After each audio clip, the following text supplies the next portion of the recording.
بسم اللہ الرحمن الرحیم۔ خواتین و حضرات السلام علیکم، میں ہوں سہیب مرغوب اور آپ دیکھ رہے ہیں نظریہ پاکستان ٹرسٹ کا یوٹیوب چینل مائے پاکستان۔ میں آپ سے درخواست کروں گا کہ آپ اس چینل کو سبسکرائب بھی کیجئے تاکہ آپ کو دلچسپ اور تازہ ترین معلومات کے بارے میں ویڈیوز مسلسل ملتی رہیں۔ پیشگی شکریہ، اور شکریہ کے ساتھ ہم آج بات کریں گے مذہبی تبدیلی کے ایک اہم مسئلے پر جو اس وقت پوری دنیا میں زیر بحث ہے۔ ہندوستان سے جو ایک لہر اٹھی کہ مسلمان ساری دنیا پر چھانے والے ہیں آبادی کے لحاظ سے، اس لہر نے امریکہ میں بھی جنم لیا اور یورپ میں بھی، اس وقت یورپ میں بھی چل رہی ہیں، اور امریکہ میں جو مختلف NGOs ہیں، مختلف تھنک ٹینکس ہیں، انہوں نے اس موضوع پہ تحقیق کی کہ مسلمان اگلے 20-30 برسوں میں کتنے ہوں گے دنیا بھر میں، اور مذہبی تبدیلی کا عالم کیا ہوگا۔ اس کے بارے میں انڈیا میں قوانین بھی بنے، اور کہا یہ جا رہا ہے کہ شاید مسلمان ہی تھے جو مذہب تبدیل کر کے ہوئے، تو نہیں، میں اس کی تردید کروں گا کیونکہ تاریخ نے ہمیں اس کے برعکس کچھ سکھایا ہے، اور تاریخ ہندوؤں کو کہہ رہی ہے کہ وہ بہت ظالم بھی ہے اور بہت دلچسپ بھی، اس لیے کہ دنیا کا سب سے بڑا آدمی، سب سے بڑا بادشاہ جس پہ کسی کا سر نہیں تھا، کسی کا زور نہیں تھا، اس کا نام تھا اشوکا موریہ۔ یہ وہ شخص تھا جس نے بغیر کسی زور، جبر اور زبردستی کے اپنا مذہب تبدیل کیا اور ہندو مت چھوڑ کر بدھ مت کے دائرے میں داخل ہو گیا۔ کیوں؟ صرف اس لیے کہ جب اس نے دیکھا کہ ہندو مت میں بے تحاشا قتل عام ہو رہا ہے، ہر جگہ لوگ ایک دوسرے کو مار پیٹ رہے ہیں، ہر جگہ جنگیں ہیں، قتال ہے، جاگیرداری جو جہاں جہاں قابض ہے اس نے وہاں لوگوں کو اپنا مظلوم، اپنا رعایا کے طور پر، اپنے غلام کے طور پر ان کے ساتھ ایکٹ کرنا شروع کیا، تو اس کو یہ چیز ایک آنکھ نہ بھائی، اور اس نے یہ سوچا کہ یہ وہ مذہب ہے جس میں سکون نہیں ہے، یہ وہ مذہب ہے جس میں بھائی بھائی کے خون کا پیاسا ہے۔ تو پھر اس نے جب اسٹڈی کیا بدھ مت کو، تو وہ ہندو مت کو چھوڑ کر بدھ مت کے دائرے میں داخل ہو گیا۔ ہم اگر کتاب پڑھیں H.G. ویلز کی جو اس نے 1920 میں لکھی تھی، کتاب کا ٹائٹل ہے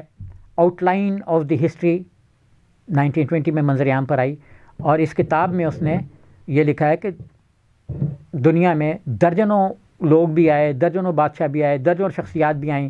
لیکن ان سب میں بلا شرکت غیر اشوکا موریہ ایک بہت بڑا نام تھا، ایک ایسا نام تھا جو آسمان پہ چمکتے ہوئے ستارے کے مانند تھا، ایک طاقتور تھا، اس کی سلطنت پورے ہندوستان پر تھی، جس کا کریڈٹ آج نریندر مودی لیتے ہیں۔ یہ کتاب میں تو نہیں تھا، میں اپنے حوالے سے کہہ رہا ہوں۔ اس کی طاقت کو اور دنیا پر جو اس نے مختلف طرح کے اقدامات کی، ان کو بھلانا، ان کو جھٹلانا ناممکن ہے، یہ H.G. ویلز کا کہنا تھا۔ ہندو مت سے جان چھڑانے والا اشوکا موریہ پہلا شخص تھا۔ اب یہ تاریخ کی کتابوں میں لکھا ہے کہ ہندو مت سے جان چھڑانے والا اشوکا موریہ پہلا شخص تھا، پہلا طاقتور آدمی تھا جس نے 2400 برس قبل اس مذہب کو محض اس لیے چھوڑ دیا کہ اس میں برابری نہیں ہے، اس میں انسانیت نہیں ہے، اس میں انسان کو غلام سمجھا جاتا ہے، اس کے میں 4 ذاتیں ہیں، اونچ نیچ ہے، اس لیے یہ مذہب انسانیت سے آری ہے۔ تب وہ بدھ مت کی طرف مائل ہوا اور اس نے اس مذہب کو اپنا لیا۔ اس کے نزدیک یہ پیار محبت کا مذہب تھا۔ اگرچہ یہ اپنی جگہ ایک اٹل حقیقت ہے کہ دنیا میں ایسے لوگ ابھرتے رہتے ہیں جو مذہب کو بدنام کرتے ہیں، ہر مذہب میں ایسے لوگ ہیں، اور بدھ مت میں بھی ہیں۔ ہم دیکھیں کہ میانمار میں کیا ہو رہا ہے، سری لنکا میں کیا ہو رہا ہے۔ سری لنکا میں بھی بدھ مت کے ماننے والوں نے،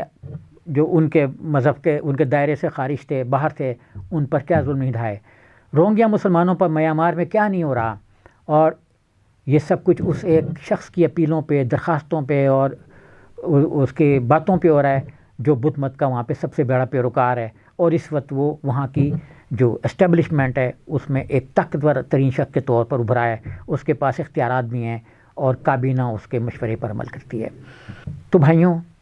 یہ تو اپنی جگہ ہے کہ بدھ مت ایک پیار محبت کا مذہب ہے جو ایک چونٹی کو بھی مارنے سے کہتا ہے کہ گریز کیا جائے، لیکن ہم نے میانمار میں دیکھا کہ ان کے نزدیک انسان کے خون کی بھی کوئی حیثیت نہیں ہے، اور جو سیٹلائٹ سے تصویریں لی گئیں اس میں روہنگیا مسلمانوں کو ایک جگہ پہ اکٹھا کر کے زندہ جلا دیا گیا۔ یہ عالمی اداروں نے بھی ثابت کیا ہے، عالمی اخبارات نے بھی ثابت کیا ہے۔ تو جہاں ہم اشوکا موریہ کے ایک مذہب پرسکون اور پرامن مذہب میں داخل ہونے کی بات کر رہے ہیں، وہیں ہم عصر حاضر میں ان حقائق کو جھٹلا بھی نہیں رہے کہ یہ اپنی جگہ ایک حقیقت ہے کہ انسان پہ بھی منحصر ہے کہ وہ مذہب پر کس طریقے سے عمل کرتا ہے۔ تو مختلف تاریخی کتابوں میں یہ لکھا ہوا ہے کہ اشوکا موریہ ایک مستحکم آدمی تھا، سیاسی طور پر بھی، معاشی طور پر بھی، سماجی طور پر بھی، اور اس کی سلطنت ایک کونے سے دوسرے کونے تک تھی، لیکن وہ ہندو مت کا قائل ہونے کے باوجود اس میں جب وہ کشت و خون ہو رہا تھا تو وہ اس سے بدظن ہو گیا تھا، اور کہا جاتا ہے کہ اس نے ایک ایسا مذہب اختیار کیا جس کو اہمسا کہا جاتا ہے۔ یہ بدھ مت کی ایک برانچ ہے۔ 26 دسمبر 2021 کو بھی ایک کتاب منظر عام پر آئی تھی، ایک آرٹیکل بھی چھپا تھا کہ how India's anti confidential laws selectively deny freedom of religion for Indians. Paul Swami Das یہ لکھتے ہیں کہ انڈیا میں کس طریقے سے انڈین جو ہیں وہ مذہب کو ڈینائی کر رہے ہیں، اور جس کو مان رہے ہیں اس نے تو خود مذہب تبدیل کیا تھا، یعنی جس کو ہندوستان کی بنیاد سمجھا جاتا ہے، یعنی اشوک کے جو اقدامات ہیں اس نے ہندوستان کو ایک وقت میں متحد کیا تھا، اس کے بعد مغلوں نے متحد کیا، کیونکہ اشوکا کے جانے کے بعد یہ پھر ٹکڑیوں میں بٹ گیا، بادشاہتیں، ریاستیں اور سلطنتیں چھوٹی موٹی قائم ہوتی چلی گئیں، اور سلطنت در سلطنت تقسیم ہوتے ہوئے ہندوستان 600-650 کے قریب چھوٹی بڑی ریاستوں میں منقسم ہو گیا، اور اس کے بعد یہ سارے آپس میں دست و گریبان رہے، سوائے مغلوں کے جنہوں نے ہندوستان کو ایک پہچان دی، ایک شناخت دی، حتیٰ کہ نام بھی انہی کا دیا ہوا تھا۔ تو اسی طریقے سے آلوک پرشنا کمار بھی ایک اپنی کتاب میں لکھتے ہیں کہ ہندوستان میں آئین ہر انسان کو زندگی کے کسی بھی مرحلے پر کوئی بھی مذہب تبدیل کرنے کا اختیار دیتا ہے۔ ہندوستان کا آئین جو ہے وہ یہ اختیار دیتا ہے کہ جس مذہب کو بھی انسان چاہے اختیار کر لے۔ ہمارا مذہب اسلام جو ہے اس میں کنورژن نہیں ہے، مینس کوئی آدمی مسلمان ہے وہ مذہب کو چھوڑ نہیں سکتا، لیکن دیگر مذاہب میں یہ چیز موجود ہے کیونکہ وہ زندگی گزارنے کا طریقہ کار ہیں، مذہب نہیں ہے۔ ہندو مت جو ہے وہ مت ہے، دھرم ہے، دھرما ہے، کیسے لائف کو گزارنا ہے۔ خود ساورکر اور گولوارکر اور جو بھی ان کے پنڈت مانے جاتے ہیں، برینس مانے جاتے ہیں، وہ یہ کہتے ہیں کہ ہندو مت ایک طریقہ کار ہے کہ کیسے زندگی کو گزارا جائے، اور یہی طریقہ کار جو ہے جب اس نے دیکھا اشوکا نے کہ یہ تو ٹھیک نہیں ہے، تو اس نے پھر اس مذہب کو چھوڑ دیا، کیونکہ یہ طریقہ کار تھا اور یہ قانون میں سماج میں نافذ ہونے کے قابل نہیں تھا کہ اس میں اونچ نیچ ہے، ذات ہے، ذات برادری ہے۔ اب اسی بارے میں ایک اور مضمون چھپا، myth and the rhetoric dissecting and the anti conversion law, Deccan Herald میں چھپا یہ مضمون 19 دسمبر 2021 کو۔ اس کا لب لباب بھی یہی تھا کہ ہندوستان میں قانون دانوں اور مودتوا، یعنی مودی کی جو ایک سوچ چل رہی ہے، ایک برین چل رہا ہے، اس میں کنورژن کا کانسیپٹ کیا ہے۔ اس نے یہ چیز بھلا دی مضمون نگار کے مطابق کہ ہندوؤں کے جو بڑے مانے جاتے ہیں، جن کو اپنے بزرگ سمجھتے ہیں، جن کو اپنے حاکم سمجھتے ہیں، جس میں اشوکا بھی شامل تھا، تو یہ کیوں بھول گئے کہ اس نے بھی مذہب کو تبدیل کیا تھا اور وہ بدظن ہو گیا تھا، اور وہ اس مذہب کو چھوڑ کر دوسرے پرسکون مذہب کے دائرے میں داخل ہو گیا تھا۔ تو پھر وہ یہ کہتا ہے کہ آخر ہندوستان میں مذہبی تبدیلی کا رجحان جنم کیوں لے رہا ہے، یعنی کیا وجہ ہے کہ لوگ ہندوستان میں مذہب کو چھوڑ کر دوسرے مذہب کے دائرے میں داخل ہو رہے ہیں، خاص طور پر اسلام کے دائرے میں، اور زیادہ تر تبدیلی جو ہے وہ ان طبقات میں جنم لے رہی ہے جن کو مساویانہ حقوق نہیں مل رہے، جیسے دلت ہیں، جیسے ان کی نیچ ذاتیں ہیں۔ اب کیا وجہ ہے، اس پر بحث کی مختلف مفکرین نے انڈیا میں، تو اسی بحث میں بھی انہوں نے اشوک کا حوالہ دیا، مطلب 2021 میں اور 2022 میں جو مضامین چھپ رہے ہیں کنورژن کے بارے میں، ہمارے بارے میں، مسلمانوں کے بارے میں، اس میں وہاں یہ کہا جا رہا ہے کہ چونکہ اشوک نے کیوں تبدیل کیا تھا، تو جب وہ ان کی تاریخ پڑھتے ہیں تو پھر وہی بات بار بار آتی ہے جو میں کہہ بھی چکا ہوں۔ 2 دسمبر 2021 کو بھی ایک مضمون آیا کہ ہندوستان میں اونچ نیچ کا احساس جو ہے وہ لوگوں کو مجبور کر رہا ہے کہ تم ہندو مت کو چھوڑ دو، اس کے دائرے سے نکل جاؤ۔ اسی احساس کو ہارورڈ یونیورسٹی میں بھی ایک تحقیق ہوئی، اس نے بھی اس پہ اسی چیز کو اجاگر کیا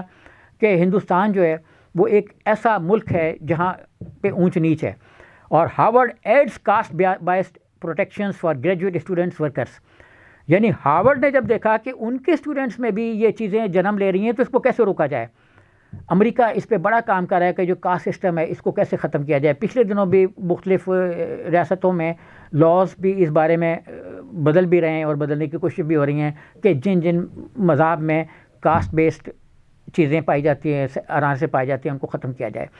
تو ہارورڈ یونیورسٹی نے بھی جب یہ دیکھا کہ وہاں پہ بھی کلاسز بن رہی ہیں، وہاں پہ بھی ایک طبقہ شرفا کا انڈیا سے آ رہا ہے جو اپنے آپ کو شرفا کہتا ہے، برتر کہتا ہے، تو اس کو کیسے روکا جائے، اس اونچ نیچ کو کیسے ختم کیا جائے۔ تو ہارورڈ یونیورسٹی نے جب اس پہ تحقیق کی تو پتہ چلا کہ یہ نظام تو ہزارہا برس سے ہندوستان کے ریجنز میں قائم ہے، ہزارہا برس سے یہ آج کی اور اتنا جڑوں میں مضبوط ہو چکا ہے کہ ان کے آئین بھی اس کو نہیں توڑ سکا۔ ایک وہاں پہ بڑی مشہور ہسٹورین تھی، انہوں نے کتاب لکھی، ایک وہاں پہ اسٹوڈنٹ نے اپنی جان لے لی، اس کے ساتھ بڑا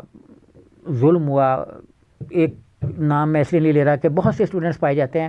انکھیلا نے اس پہ کتاب لکھی۔ جب وہ بیرون ملک چلی گئی تو وہاں جا کے کتاب لکھی۔ کتاب کا ٹاپک یہ تھا کہ ڈاکٹر امبیڈکر کا آئین ناکام کیوں ہو گیا۔ جب ہم اشوک کو دیکھتے ہیں تو اس کے پاس پورے اختیارات تھے، جو سسٹم اس نے بنایا، جو دھرما کا نظام اس نے قائم کیا منظم کر کے ہندوستان میں، وہ نہیں چل سکا آئین کے بیس پہ۔ آئین میں سارے حقوق برابر دے دیے گئے۔ اشوک یہ کہہ رہا تھا کہ نہیں، ہندوازم میں جو برسہ برس سے 5000 برس سے ذات کا نظام چلا آ رہا ہے، ہندو مت سے مطلب اس ریجن میں رہنے والوں لوگوں میں، کیونکہ اس وقت ہندو مت باقاعدہ طور پر جنم ہی نہیں لیا تھا۔ ہندو مت نے، ہندو مت تو پرانا ہے ہی نہیں۔ ہندو مت کی تاریخیں ہمیں نہیں پتہ لگتی کہ کہاں سے اس نے جنم لیا۔ وہ جو مختلف کتابیں ہیں، مختلف نظمیں ہیں، منظوم مہا بھارت ہے، یہ ساری اس میں کوئی اس طریقے سے مذہب کو ڈیفائن نہیں کیا گیا جس طریقے سے اس وقت مودتوا یا ہندوتوا جو بھی ہے وہ کہہ رہے ہیں۔ تو ہارورڈ یونیورسٹی نے جب کاسٹ بیس پہ ریسرچ کی تو اس نے بھی یہی کہا کہ اونچ نیچ کا نظام ہے جو یہاں پہ ان کو توڑ رہا ہے ہندوستان کو۔ اور یہی جب اس نے کتاب لکھی تو اس میں اس نے کہا کہ یونیورسٹیز میں جب ایک نئی نسل پڑوان چڑھنا چھوڑ رہی تعلیمی اداروں میں، تو تعلیمی اداروں کے میں دلت لوگوں نے یہ محسوس کیا کہ ہمیں جو کچھ بتایا جا رہا ہے وہ اصل میں سماج میں ہے نہیں۔ ہم اگر نوکری کرنے کے لیے جاتے ہیں تو وہ ہم سے جب ہماری ذات برادری پوچھتے ہیں تو ہمیں ڈسکوالیفائی کر دیتے ہیں۔ کوٹا مقرر کرتے ہیں تو کوٹے پہ عمل نہیں کرتے کہ کوٹے کی سیٹیں خالی پڑی ہوئی ہیں۔ اس وقت بھی ہندوستان میں اگر آپ جا کے دیکھیں گے کہ سیٹ ویکینٹس کتنی ہیں تو پتہ لگے گا کہ دلتوں کے کوٹے کی ساری خالی پڑی ہیں، مسلمانوں کے کوٹے کی ساری خالی پڑی ہیں۔ کوٹا مین مسلمان کہیں ہے ہی نہیں۔ تو اس سسٹم کو انہوں نے ڈینائی کرنے کے لیے آئین جو ہے وہ اس سسٹم کو تبدیل نہیں کر سکا۔ وہ انڈیا کی ان جڑوں کو نہیں تبدیل کر سکا۔ آئین متصادم ہو گیا ہے ہندو دھرما کے ڈھانچے سے۔ اب دھرم حاوی ہے یا اشوک کا نظام حاوی ہے جو کہہ رہا تھا کہ سب برابر ہیں۔ اشوک نے بھی تو جو اپنا نظام قائم کیا اس میں لوگوں کو برابری کے حقوق دیے، لیکن آئین نے بھی برابری کے حقوق دیے، لیکن جو اس کے بعد اشوک کے جانے کے بعد آگے کے 2000 سال میں انڈیا میں جو نظام قائم ہوتا چلا گیا وہ سوائے مسلمانوں کے دور حکمرانی کے، مغلوں کے، اور اس کے بعد جو مختلف وقتوں میں مختلف حصوں پر مسلمان حکمرانی کرتے رہے، تو اس میں برابری کا عنصر غالب آیا۔ اس میں ہندوؤں کو مختلف بڑے عہدے بھی دیے گئے، وزرائے اعظم بھی رہے، مندروں کی اور عبادت گاہوں کی تعمیر کے لیے خاص طور پر اورنگزیب نے تو الگ سے فنڈ بھی قائم کیے، جس پر بڑی بحث چلتی رہی۔ رٹگرز یونیورسٹی کی جو پروفیسر ہیں ان کے ساتھ بھی، ٹرش کے صاحبہ کے ساتھ، اور ان پر قتل کی دھمکیاں بھی دی گئیں، اور وہ اس وقت زیر عتاب بھی ہیں، اور سیکیورٹی کے ساتھ وہ مختلف لیکچرز دے رہی ہیں یونیورسٹیز میں، انڈیا میں داخلے باندھنے لوگوں کے جو صحیح معنوں میں ریسرچ کرتے ہیں۔ تو اصل تحقیق تو انڈیا کی یہی ہے، اصل چہرہ تو انڈیا کا یہی ہے کہ جو اشوک کی روایات ہیں ان پر عمل نہیں ہو رہا۔ اور اگر آپ اس کے بارے میں مزید جاننا چاہیں گے کہ انڈین ہسٹری جو ہے وہ کیسے برباد ہوئی، انڈین ریلیجن کیسے چھا گیا اپنے آئین پر، اور کیسے اس نے آئین کو ختم کر دیا، اور کیسے یہ نظریہ ڈیولپ ہوا کہ ہندو جو ہیں وہ تبدیلی مذہب مسلمانوں کی وجہ سے کر رہے ہیں، نہیں، وہ اپنے کرائسس کی وجہ سے کر رہے ہیں۔ جان ایس اسٹرانگ ایک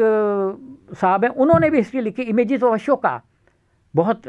زبردست کتاب ہے، some Indian and Sri Lankan legends and the development. تو اگر آپ اس کتاب کو پڑھیں گے تو آپ کو یہ پتہ لگے گا کہ انڈین سوسائٹی میں جو تصادم چل رہا ہے مختلف